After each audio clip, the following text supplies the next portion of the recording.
Next, characteristics of the power. So let us see the power. Characteristics of the power. Okay, intensity is, and manaki ikkada power intensity is greater in the fundus region. Intensity anedi manaki high in the, that is the reason when I discussed regarding the labor features and physiological changes during the first stage labor. Fundal dominance. Okay, ఎందుకు అంటే మనకి fundal dominance, the pains and the uterine contractions will start from the fundus and it will be followed, or it will be sent to the lower areas. Okay, it will be followed, the contractions rhythm అనేది ఇట్లా మనకి follow అవుతుంది అన్నమాట. So fundus will be dominant area. So ఇక్కడ pain contraction అనేది కూడా మనకి intensity will be more in the fundal reason. Average మనకి ఎంత ఉండొచ్చు ప్రెషర్ అంటే that is 24 mm of Hg.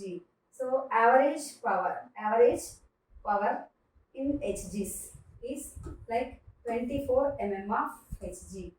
Okay, and well synchronised. యూజువల్గా అయితే మనకి నార్మల్ లేబర్ జరగాలి అంటే ఇంటెన్సిటీ అనేది ఎక్కడ ఎక్కువ ఉంటుంది అంటే ఫండస్ రీజన్లో మనకి intensity will be more. So నా యావరేజ్ ప్రెషర్ ఎంత అంటే 24 mm of Hg. Well synchronised, ఇక్కడ మనకి well synchronised frequency, duration, okay, regular rhythmic and force. Basal resting pressure is 12 to 15 mm of Hg. ఇక్కడ రెస్టింగ్ ప్రెషర్ ఎంత ఉంటుంది 12 to 15 mm of Hg. Okay, to have normal labour. So normal labour అనేది జరగాలి అంటే intensity అనేది fundus రీజన్లో ఎక్కువ ఉంటుంది. So నార్మల్గా ఉండే ప్రెషర్ ఎంత అంటే 24 mm of Hg. So well synchronised అంటే మనకి upper segment and lower segment will be well synchronised. ఇక్కడ మనకి వెల్ సింక్ అంటే ఏంటి, సో ఒక యూనిఫామ్గా మనకి వెళ్తుంది అనమాట, వెల్ సింక్రనైజ్డ్. అండ్ ఫ్రీక్వెన్సీ కూడా మనకి regular frequency. Okay, so duration అనేది మనకి అంటే యూట్రైన్ కంట్రాక్షన్ డ్యూరేషన్. సో యూజువల్గా మనకి లేటెంట్ ఫేజ్లో it will be like 15 to 20 seconds. So as the labour is progressing it will be around like more than 40 seconds. 40 seconds నుంచి 60 seconds, even 90 seconds వరకు కూడా మనకి డ్యూరేషన్ ఉండొచ్చు. నార్మల్గా అయితే మనకి 40 to 60 seconds అనేది duration of the uterine contraction. Rhythm and force. ఇక్కడ రిథమ్ కూడా మనకి, రిథమ్ అంటే ఏంటి, రెగ్యులర్గా అనమాట, ఫ్రీక్వెంట్గా. So same movements are repeating, దాన్ని మనం రిథమ్ అంటాం. సో ఇక్కడ uterine contractions will be rhythm and force will be good. Okay, basal resting pressure will be like 12 to 15 mm of Hg.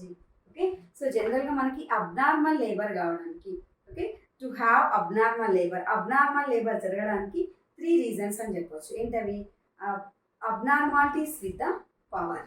Okay, so power అంటే బేసిక్గా ఏంటి, uterine contractions. So uterine కంట్రాక్షన్స్లో మనకి hypertonic ఉండొచ్చు, hypotonic uterine contractions problem ఉండొచ్చు.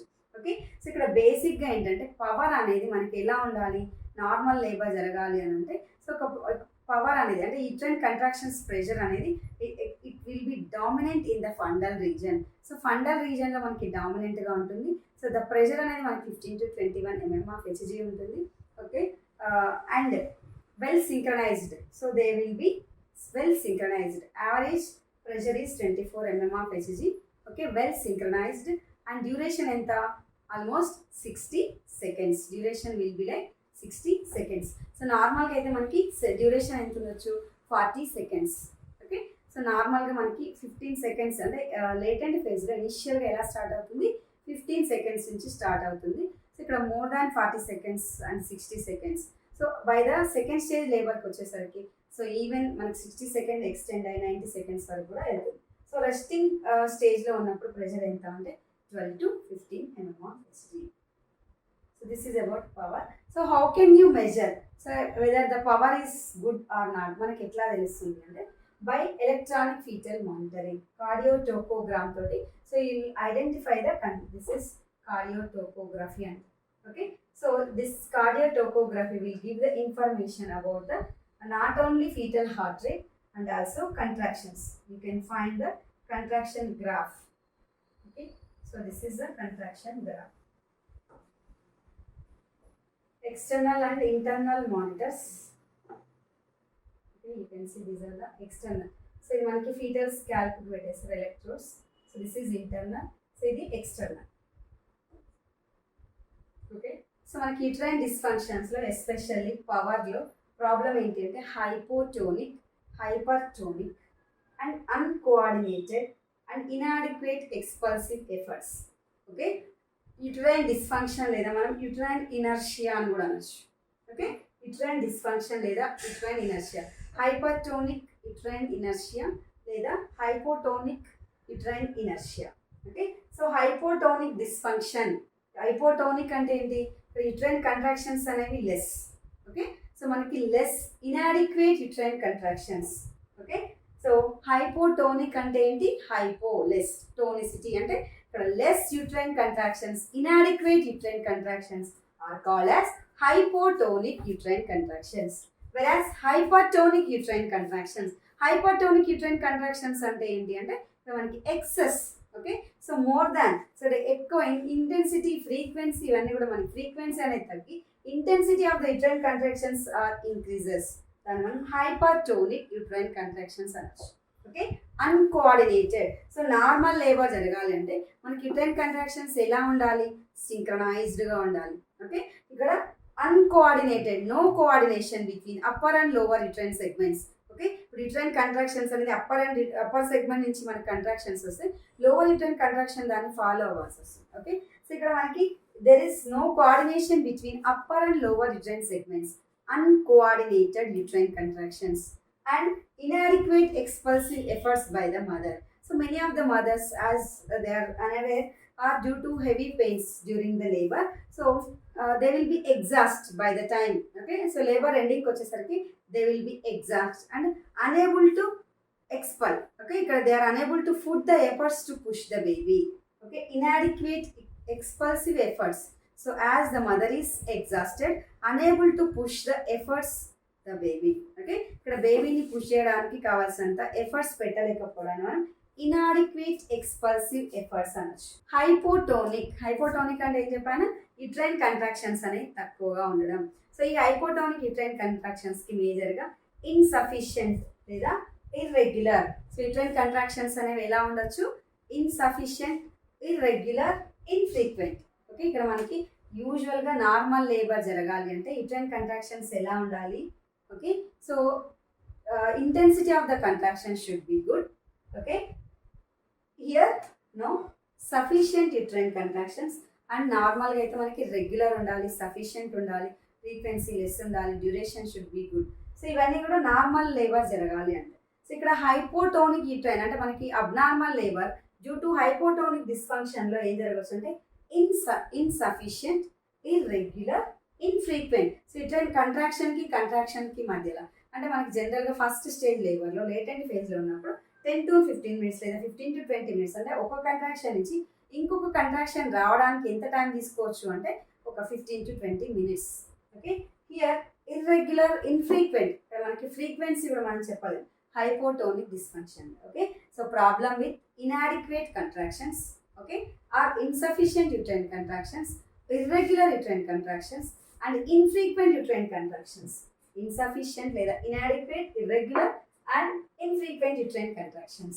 Okay, so this type of hypotonic dysfunction or inertia, so మనం ఈజీగా manage చేయొచ్చు. ఎలా, how? So hypotonic dysfunctions can be managed well by infusing or by administering oxytocin. Okay, so oxytocin ఇవ్వడం ద్వారా మనం like hypotonic dysfunction మనం manage చేయొచ్చు, cover చేయొచ్చు, ఓవర్కమ్ చేయొచ్చు. Okay, so most in primary gravidas active ఫేజ్లో ఇలా జరగవచ్చు. సో మనం ఆక్సిటోసిన్ ఇండ్యూస్ చేసి we can conduct the normal labour. So ఇక్కడ అబ్నార్మల్ లేబర్లో మేజర్గా 3 things ఏంటవి, abnormal power, abnormal passage and abnormal passenger. ఇప్పుడు అబ్నార్మల్ పవర్లో మేజర్గా ఏంటంటే హైపోటోనిక్ యూట్రైన్ కంట్రాక్షన్స్ ఉండొచ్చు, హైపర్టోనిక్ యూట్రైన్ కంట్రాక్షన్స్ ఉండొచ్చు. ఇప్పుడు హైపోటోనిక్ యూట్రైన్ కంట్రాక్షన్స్లో మేజర్గా irregular, infrequent, inadequate uterine contractions, okay, may lead to abnormal labor. So it can be managed by administering the oxytocin to the woman. Okay, ఇక్కడ hypotonic uterine contractions ఉంటే మనం ఏ విధంగా manage చేయొచ్చు. So oxytocin administer చేసి uterine contractions improve చేస్తే normal labour అయ్యే chance అనేది ఉంది. Okay, hypotonic dysfunction. So why this hypotonic uterine contractions may occur? So ఎందుకు hypotonic uterine contractions వచ్చే ఛాన్స్ ఉంది అంటే mall function, mall presentations and extrinsic factors, కొన్ని ఎక్స్టర్నల్ ఫ్యాక్టర్స్ వల్ల కానీ మాల్ ఫంక్షన్స్ వల్ల కానీ మాల్ ప్రజెంటేషన్స్ వల్ల కూడా మనకి హైపోటోనిక్ డిస్ఫంక్షన్ అనేది జరగవచ్చు. Next hypertonic and uncoordinated. Hypertonic and uncoordinated dysfunction. Okay, ఇక్కడ రెస్టింగ్ టోన్ అనేది ఇంక్రీజ్ అవుతుంది. Okay, the resting tone will be increased. Synchronous, ఇక్కడ ఎలాంటి సింక్రనైజ్, హైపోటోనిక్ లో సింక్రనైజ్ ఉండదు. ఈవెన్ హైపర్టోనిక్ లో ఇక్కడ intensity of the contraction increase అవుతుంది, బట్ ఇక్కడ ఫ్రీక్వెన్సీ అనేది మిస్ అవుతుంది. Plus frequency intense contractions dyssynchronous, అంటే ఇక్కడ సింక్రనైజేషన్ అనేది ఉండదు. అప్పర్ రిట్రైన్ సెగ్మెంట్ కి లోవర్ రిట్రైన్ సెగ్మెంట్ కి మధ్యలో నో సింక్రనైజ్. ఓకే, ఇక్కడ కన్స్ట్రిక్షన్ రింగ్ అనేది ఫామ్ అవ్వచ్చు. ఓకే, జనరల్గా మనకి during normal labour I have explain. So మనకి అప్పర్ రిట్రైన్ సెగ్మెంట్కి లోవర్ రిట్రైన్ సెగ్మెంట్కి మధ్యలో ఒక చిన్న స్మాల్ రింగ్ లాగా ఫామ్ అవుతుంది. So that is called retraction ring, physiological ring అంటారు. ఓకే, సో ఈ ఫిజియలాజికల్ రింగ్ వల్ల మనకి ఎలాంటి ప్రాబ్లం అనేది ఉండదు. So here even hypertonic uterine కంట్రాక్షన్స్లో ఈ pathological ring, retraction ring form అవ్వడం వల్ల మనకి లేబర్ అనేది అబ్స్ట్రక్ట్ అవుతుంది అనమాట. అబ్స్ట్రక్టెడ్ లేబర్, ప్రొలాంగ్డ్ లేబర్ అనేది జరగవచ్చు. Okay, so that ring is called as Bandl's ring. What is that ring? Bandl's ring, abnormal bundles ring. This is pathological ring. ఇదేం ring? Pathological అంటే ప్రాబ్లమాటిక్ అనమాట. So ఈ ring అనేది ఉండడం వల్ల మనకి నార్మల్ లేబర్ అనేది జరగదు. ఓకే, ఇది ఇట్లా యూట్రస్ ఇట్లా ఉంది అనుకుంటే, సో బేబీ ఈ విధంగా ఉంది. Here the fetal head. Okay, so ఇక్కడ మనకి రిట్రాక్షన్ అనేది ఇట్లా రింగ్ లాగా ఫామ్ అయ్యి, so the baby cannot move forward, descent అనేది జరగదు.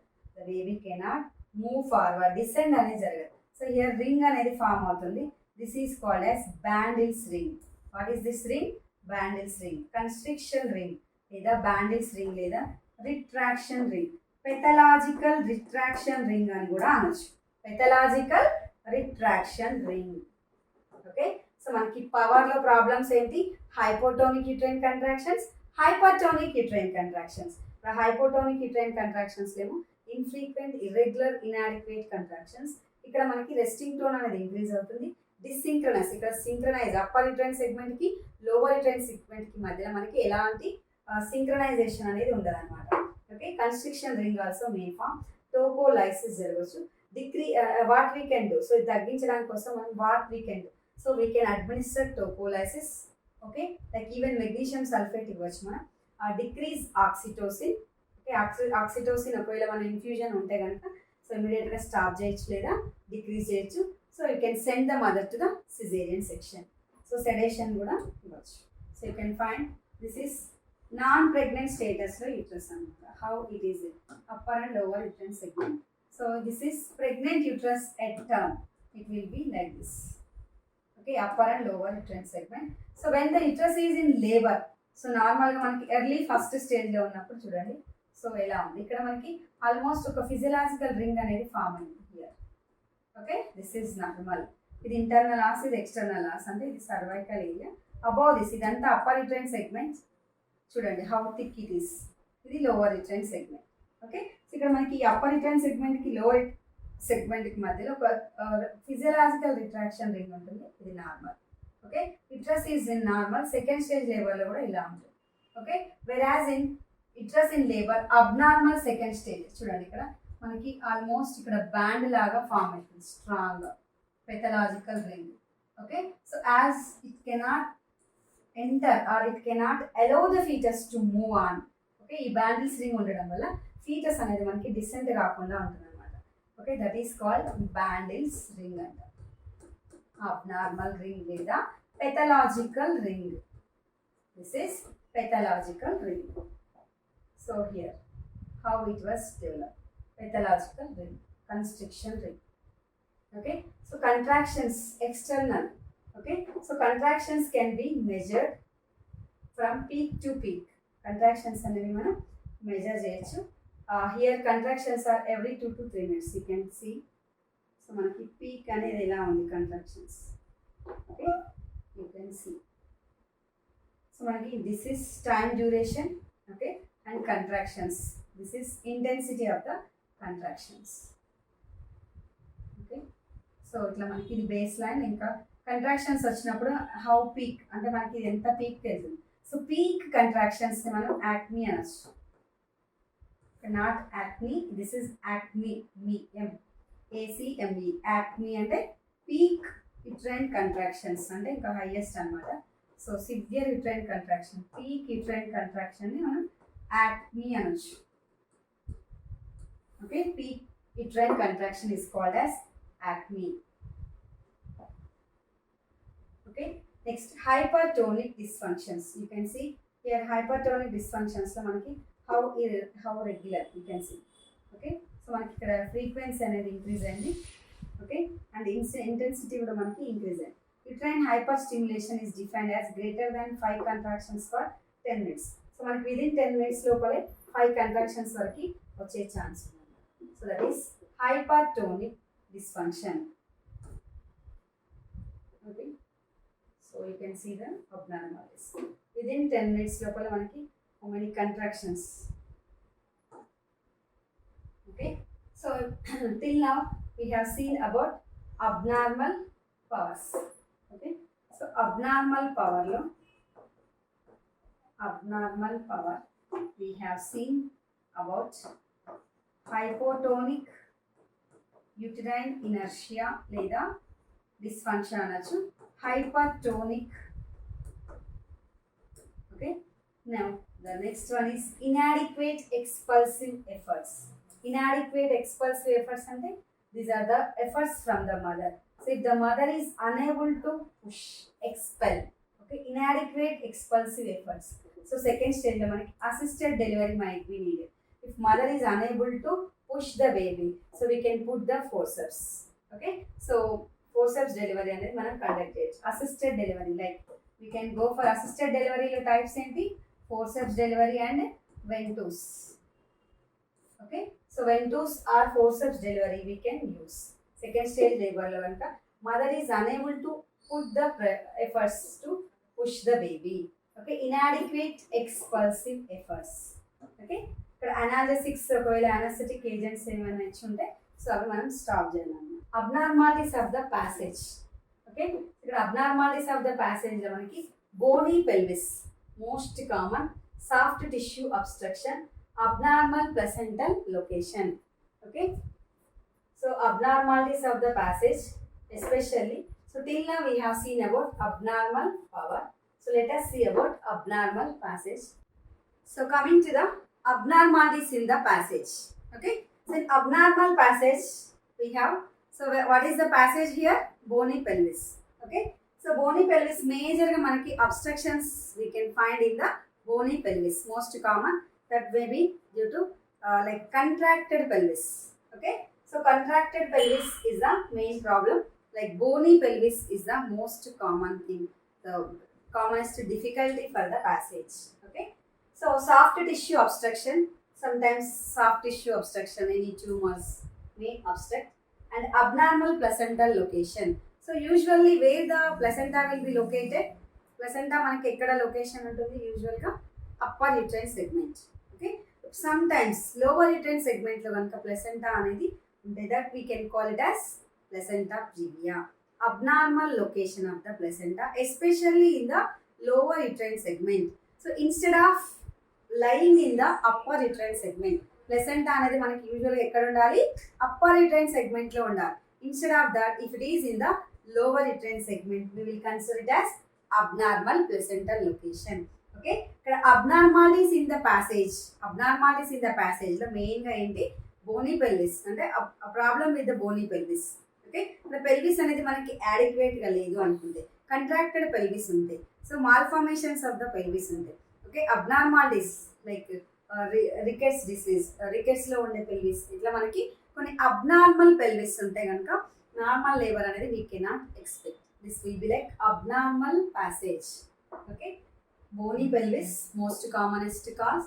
So how can we assess, మరి మనకి బోనీ పెల్విస్ ఎట్లా అసెస్ చేయొచ్చు, నార్మల్ లేబర్ అవుతుందా లేదా అంటే, యూజువల్గా మనం this can be assessed at the 37th week. అంటే మనకి కంప్లీట్ టర్మ్లో సో 37 వీక్స్ కంప్లీట్ అయిన తర్వాత we can assess the pelvic diameters we can assess. Okay, so that we can call it as pelvimetry. That we can call it as pelvimetry. ఎట్లా assess చేయొచ్చు పెల్విస్ని అంటే by pelvimetry. Adequacy of the pelvis అంటే pelvis అనేది యాడిక్వేట్గా ఉందా లేదా. సెఫలో pelvic డిస్ప్రపోర్షన్స్ అంటారు. సెఫలో పెల్విక్ డిస్ప్రపోర్షన్స్ అంటే ఏంటి, head foetal head and pelvis అనేది ప్రపోర్షనేట్గా లేదనుకుందాం. ఓకే, ఇక్కడ పెల్విస్ నారో ఉండి ఫీటస్ హెడ్ బిగ్ ఉంది అనుకోండి. So there will be no chance to have the normal labour. Okay, ఇక్కడ సెఫలో పెల్విక్ డిస్ప్రపోర్షన్స్ అనేది మనకి major reasons to have the abnormal ప్యాసేజ్లో మేజర్ రీజన్ ఇదన్నమాట. Contracted pelvis, cephalopelvic disproportions. Next, bony pelvic abnormalities. So you know characteristics of the pelvis. Okay, so మనకి pelvis అనేది ఏ విధంగా ఉంది. Okay, so let us review about pelvis. So pelvis అనేది ఎలా form అయింది మనకి, టూ ఇనామినేట్ బోన్స్. ఓకే, మేజర్గా మనకి సాక్రమ్ కాకిక్స్ బ్యాక్ ఉంటుంది. సో మనకి యాంటీరియర్గా two innominate bones, total 4 bones, two innominate bones, ilium each and each innominate bone again divide into ilium, ischium and pubis. Okay, so imagine ఇది pelvis అనుకుందాం. Okay, imagine this will be like pelvis. Okay, so this is called as brim లేదా మనం inlet అంటాం. This is called అంటే upper portion ఏమనొచ్చు brim లేదా inlet అంటాం. So middle portion is cavity, so this is outlet. Okay, brim, cavity, outlet, brim, cavity, outlet. Okay, so here manaki diameters. So diameters, this is called, this is posterior. Okay, this is symphysis pubis. This area we can say symphysis pubis. Idi manam sacrum back side emundi sacrum. So this is sacral promontory and this is sacral promontory, this is symphysis pubis.